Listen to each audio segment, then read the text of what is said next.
decía, en los anteriores análisis exploramos el viaje del héroe y la representación del mal. El viaje del héroe en el de Rango y la representación del mal en el Conjuro 2.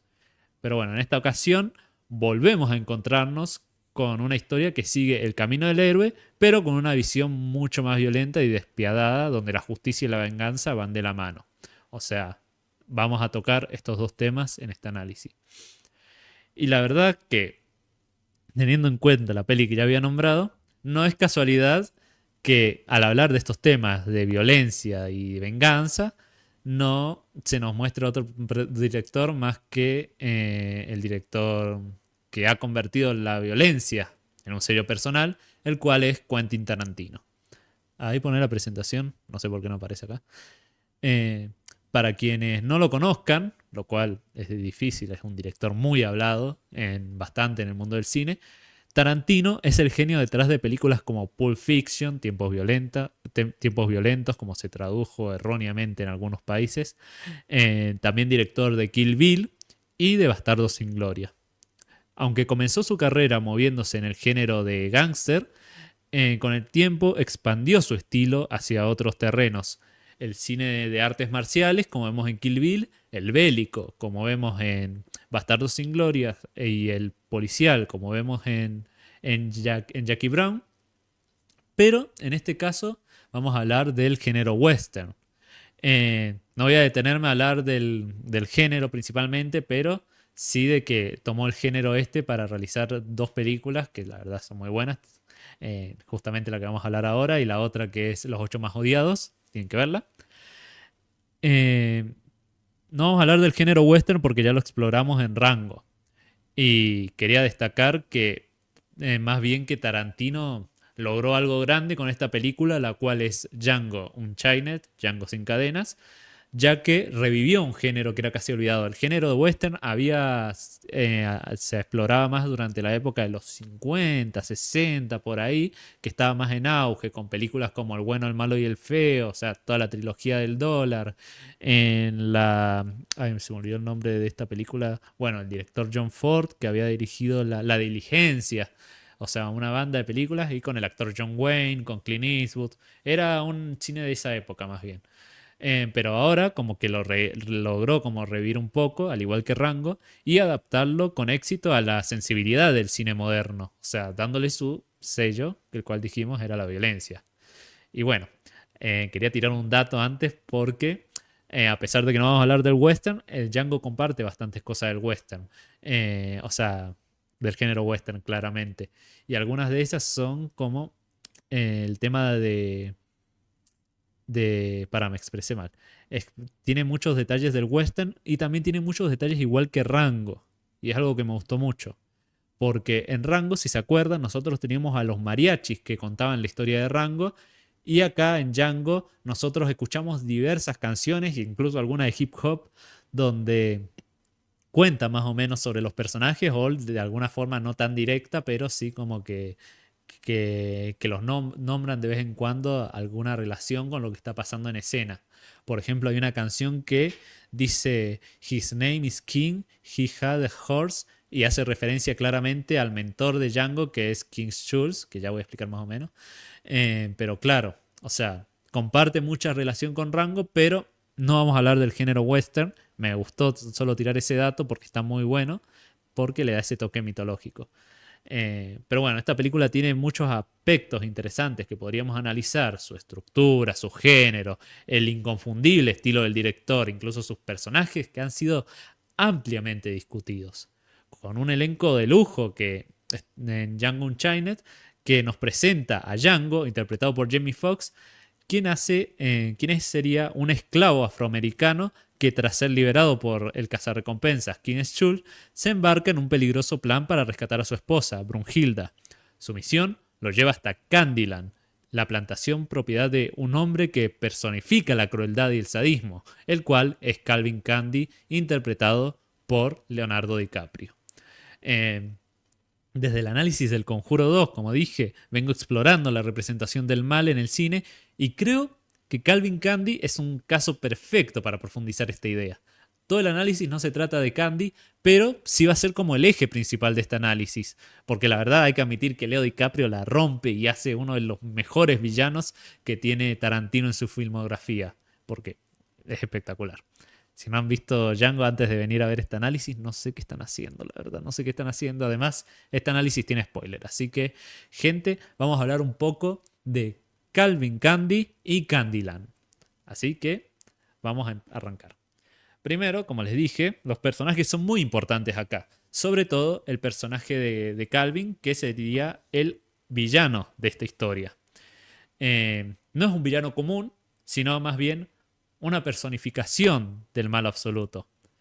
Ustedes dirán, claramente, pero es un villano común, porque, o sea, tiene la característica de ser una persona engreída, o sea, de ser orgulloso, de ser ricachón, creído, todo.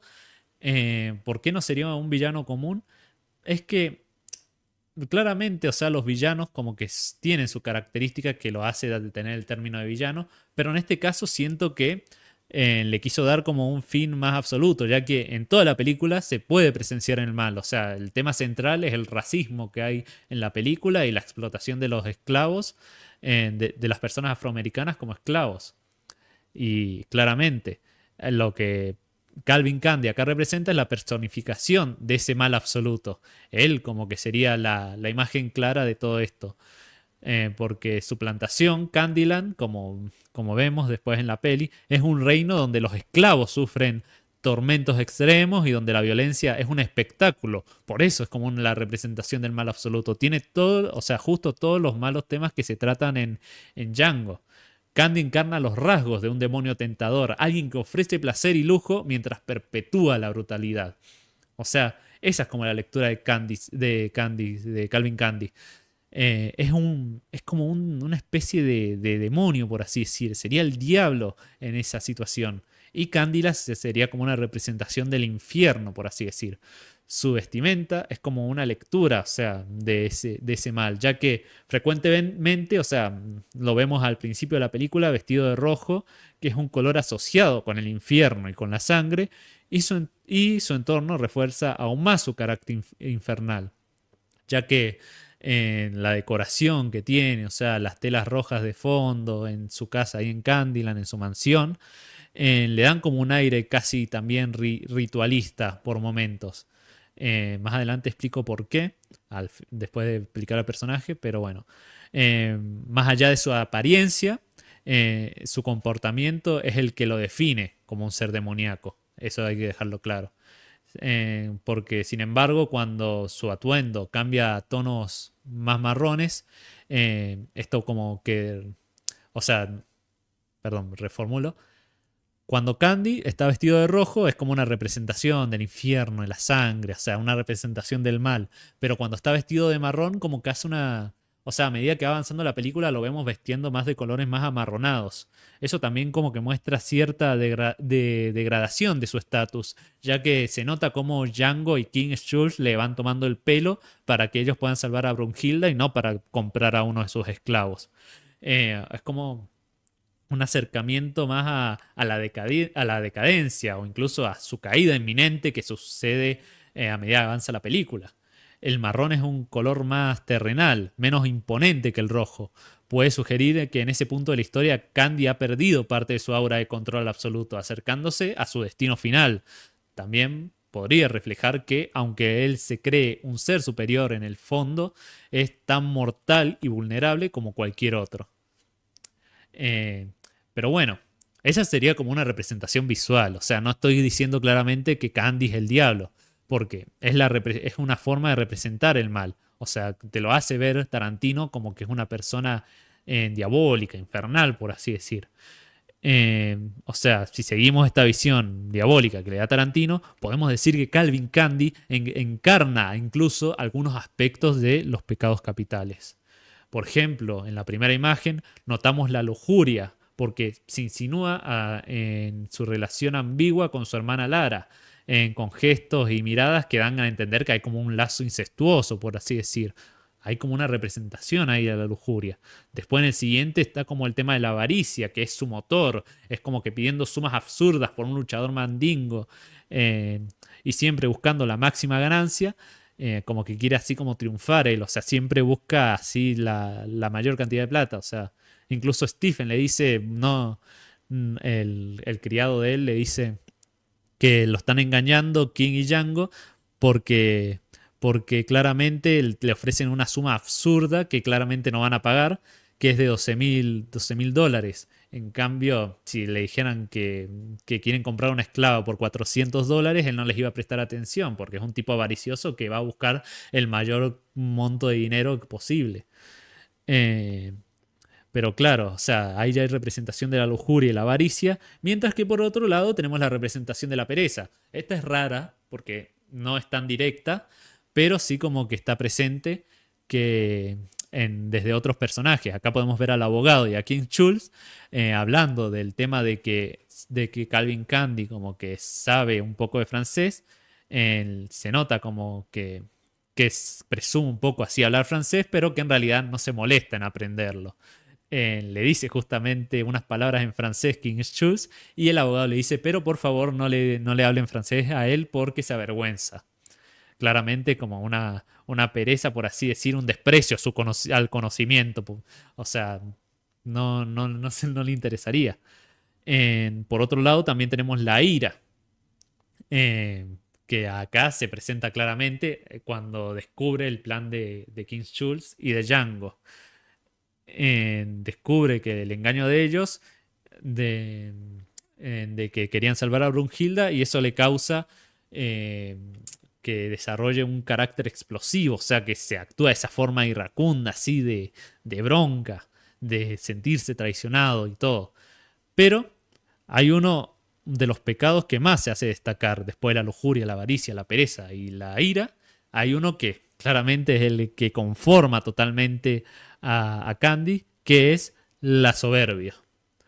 Porque la soberbia termina siendo su perdición, por así decir. Su necesidad de humillar a Schultz después de quitarle esos $12,000 lo lleva a forzarlo a darle la mano. Y al hacer eso, sin darse cuenta, está firmando su propia sentencia de muerte. Acá, como vemos, acá es donde le quiere echar la mano a King Schultz y al final este le termina disparando. Por su soberbia, así de que le estreche la mano de sentirse un campeón, al final termina muerto. Ahí va la vida del señor Calvin Candy. En fin, eso es lo que quería dar a entender, como una representación del mal, por así decir, darle ese tono diabólico que hizo Quentin Tarantino. La verdad te sorprende. Y hay otra cosa más, siguiente diapositiva, Mati, ahí sí. Eh, Hay varias escenas en las que aparece como... Siguiente diapositiva.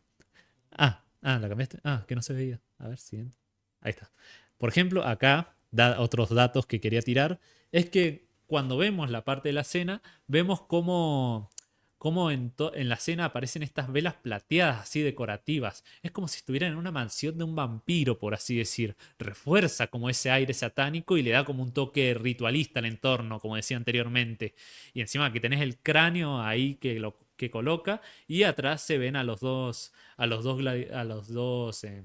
luchadores romanos que están peleando atrás. Es una escultura muy famosa esa. O sea, te da así a entender que tiene como cierto afán por la riqueza y la violencia, por así decir. O sea, eso es lo que le da como la representación diabólica que tiene. Y abajo, como que ya volviendo a ese lado del infierno, así de ese lado inframundo, podemos ver que incluso sus vasallos tienen tres perros que son los que usan para seguir a los mandingos, a cualquier esclavo que se escape de Candyland. Esto como que da a entender, es como una especie de metáfora también de decir eh, que en el inframundo, si lo recuerdan, Hades tenía una mascota que cuidaba el lugar, que devoraba las almas, por así decir, que era el cancerbero. O sea, y es como interesante la representación que hace de que justo tenga tres perros y que estos se encarguen de que no se escape ningún esclavo, ningún alma de Candyland. Ahora sí, siguiente, Mati, por favor. Eh, y bueno, ya he entendido que es una representación, la representación diabólica de Calvin Candy, también tenemos otro lado de él. Porque Calvin Candy, a pesar de ser el malo, también es bastante volado, por así decir. Eh, Porque por otro lado, tenemos a otro personaje que es como la mano derecha de Candy, por así decir, y no podemos hablar de Calvin Candy si no hablamos de él, y se trata justamente de Stephen. Su papel es aún más perverso porque, siendo un esclavo, debería estar en contra del sistema, pero en cambio es su mayor defensor. A pesar de su papel de sirviente, es él quien realmente maneja la plantación. Candy lo respeta y le permite corregirlo en público, lo que sugiere que su autoridad es mayor de lo que aparenta. O sea, ahí como que nos dejan claro que Stephen es como la mano derecha de Calvin Candy, pero también él tiene como un control total. O sea, jamás traicionaría a Candy en ninguna situación. Por eso, entonces podríamos decir que si Candy es el diablo, Stephen sería como su Mefistófeles, por así decir. ¿No hay una imagen antes, Mati? ¿En serio? A ver, siguiente. Yo puse la imagen. Mmm, qué cagada. Pero bueno, lo que quería decir es que si Candy es el diablo, Stephen sería su Mefistófeles. Ustedes estarán diciendo, ¿quién carajo es Mefistófeles? Bueno, Mefistófeles es un demonio del folclore alemán que comúnmente era considerado como un subordinado de Satanás, encargado de capturar las almas.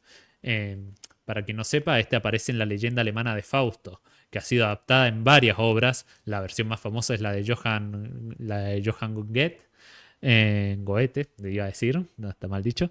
La historia sigue a Fausto, un erudito insatisfecho con su vida, que hace un pacto con Mefistófeles, un demonio que le ofrece conocimientos ilimitados y placeres terrenales a cambio de su alma, por así decir. En Fausto, Mefistófeles no es solo un sirviente de Satanás, sino un personaje astuto que seduce y guía a Fausto hacia la perdición. Similarmente, Stephen es quien verdaderamente mantiene Candyland en orden. Candy es poderoso, pero no especialmente inteligente. Es Stephen quien detecta el engaño de Django y es Schultz quien da órdenes y quien realmente maneja la plantación. Además, como Mefistófeles, Stephen es un traidor. En lugar de ayudar a los suyos y luchar contra la opresión, refuerza la esclavitud y castiga brutalmente a quienes desafían el sistema. Es el demonio que convence a los oprimidos de que deben aceptar su lugar. O sea, sería como la mano derecha del demonio, por así decir.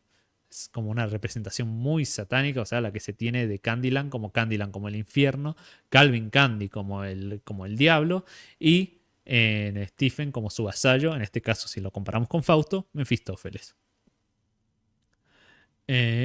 Después, siguiente diapositiva, ahora sí. Incluso su muerte como que es significativa, ya que Django no solo mata a Stephen, sino que lo deja en Candyland para que muera con la plantación como si fuera un demonio atrapado en su propio infierno que ayudó a construir. Incluso Django le dice, o sea, que se les deja escapar a todas las sirvientas afroamericanas que hay ahí en la mansión de Candy, pero a Stephen no lo deja salir, ya que le dice, vos querías pertenecer acá con los blancos, pues ahora te quedás y te la aguantás. Y eso es como que claramente lo que dejó a entender. Pero claro, lo deja atrapado en su propio infierno que a él ayudó a construir junto con Candy. Ahora sí. Y bueno, acá ya entendimos toda la parte, como dije anteriormente. Tenemos Candyland, que sería la representación del infierno. Tenemos a Calvin Candy, que sería como una representación del demonio. Y tenemos a Stephen, que sería una representación de un subordinado del diablo. O sea, ya teniendo en cuenta todo esto, hay que pasar al lado más ligero, porque si no, ya vamos a invocar acá a algún demonio y no queremos eso. Pero bueno, acá la cuestión es que, ya habiendo hablado de Candyland como un infierno, hay que hablar de la víctima que se encuentra ahí, la persona que Django quiere rescatar de la injusticia y el dolor que le causa Candy y sus vasallos. Y acá es donde hablo de Brunhilda. Ella no solo es como el interés romántico de Django, sino que es un símbolo, una fuerza que guía su viaje como un espíritu protector. Su historia con Django es un reflejo del mito de Orfeo y Eurídice, en donde un hombre desciende al infierno para salvar a su amada. O sea, hay mucha relación acá con la mitología griega, como explicamos anteriormente en El Conjuro, incluso, donde el héroe tiene que descender al inframundo para salvar a una persona que se encuentra ahí. Normalmente suele ser su esposa, su novia, su amada la que se encuentra ahí. Eh, y ya acá es como la representación de esto, o sea, como que desciende al infierno para salvarla. Siguiente diapositiva. Por lo tanto, después más adelante, Brunhilda también sirve como una guía para él. ¿Por qué? Porque durante toda la película hay visiones de ella. Y vos dirás, Django está re esquizofrénico o qué sé yo, pero en realidad es como que refuerza la idea de que es más que una persona ella. O sea, refuerza la idea de que solo es la persona amada que busca a Django, sino que es más bien un ideal, porque Brunhilda sería como el faro que guía a Django a través del infierno de la esclavitud. Es lo que le mantiene vivo, por así decir, y tolerar todo eso. O sea, gracias a Brunhilda es que Django logra convertirse en este héroe. Y acá es cuando pasamos a Django, la leyenda, que tras su descenso en Cándila, o sea, su viaje heroico, ya dicho todo esto, ya Django como que no es solo un esclavo liberado, sino que se vuelve ahora un héroe mítico, un guerrero que enfrenta al infierno y sale victorioso. Como Orfeo, Dante debe atravesar un mundo de sufrimiento y enfrentarse al mal absoluto y rescatar un alma atrapada, la cual sería Brunhilda. Candyland es su infierno y Candy y Stephen son los demonios que debe derrotar para llegar a ella. Comienza como un hombre que busca a su esposa, pero se convierte en un justiciero que destruye Candyland desde sus cimientos, un sobreviviente de un viaje a través del infierno. En conclusión, siguiente diapositiva. En conclusión, Django Unchained no es solo una historia de venganza, sino una epopeya brutal sobre el sacrificio, la determinación y la redención. Candyland no es solo una plantación, es un infierno en la tierra, gobernado por demonios disfrazados de hombre. Y Django, como los héroes de las grandes leyendas, desciende a ese infierno no por gloria ni por riqueza, sino por amor. Tarantino toma la crudeza del western y la mezcla con la mitología para forjar la historia de un hombre que desafía el destino, que engaña al diablo en su propio juego y que, con fuego y plomo, arrasa con todo para recuperar a su amada. Porque al final, Django no es solo un pistolero ni un justiciero, es un guerrero que ha atravesado el abismo, ha vencido a sus enemigos y ha regresado con su reina. Y cuando cabalga hacia el horizonte junto con Brunhilda, no es solo un final feliz, por así decir, sino es el triunfo absoluto de la voluntad sobre la adversidad, la confirmación de que ni siquiera el infierno puede interponerse entre un hombre y el amor que lo impulsa. Gracias.